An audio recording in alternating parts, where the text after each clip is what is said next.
సూక్ష్మదర్శిని కనిపెట్టిన వాళ్ళు ఆ సూక్ష్మదర్శిని ద్వారా చూస్తే సూక్ష్మజీవులు కనపడతాయని నిరూపించి వాళ్ళకి చూపిస్తున్నారు. అట్లానే దైవాన్ని చూసిన వాళ్ళు, దైవశక్తుల్ని పొందిన వాళ్ళు, దైవ అనుభూతులను పొందిన వాళ్ళు అది మేము పొందడానికి దీనివల్ల పొందాము, ఇవిగో నియమాలు, ఇవిగో సాధనలు, ఇవి మీరు కూడా చేస్తూ దాన్ని కంప్లీట్ చేస్తే అప్పుడు మీరు కూడా చూడగలుగుతారు, మీరు కూడా అనుభూతి పొందగలుగుతారు, మీరు కూడా దర్శించగలుగుతారు, మీరు కూడా అప్పుడు పునర్జన్మల్ని నమ్మగలుగుతారు.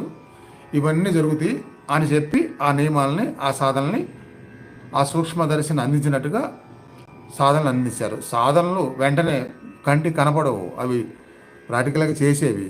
ఆ ప్రాక్టికల్గా చేస్తే అప్పుడు చేతిలో సూక్ష్మదర్శిని ఉన్నట్టుగా ఆ సాధన సూక్ష్మదర్శిని అనే దానితో భగవంతుని చూడగలుగుతారు. అలాంటి సాధనలు ఏ టు జెడ్ చేయకుండా వాదనలు, గంటల గంటల ప్రసంగాలు, వాదించడాలు మాత్రమే చేస్తున్నారు.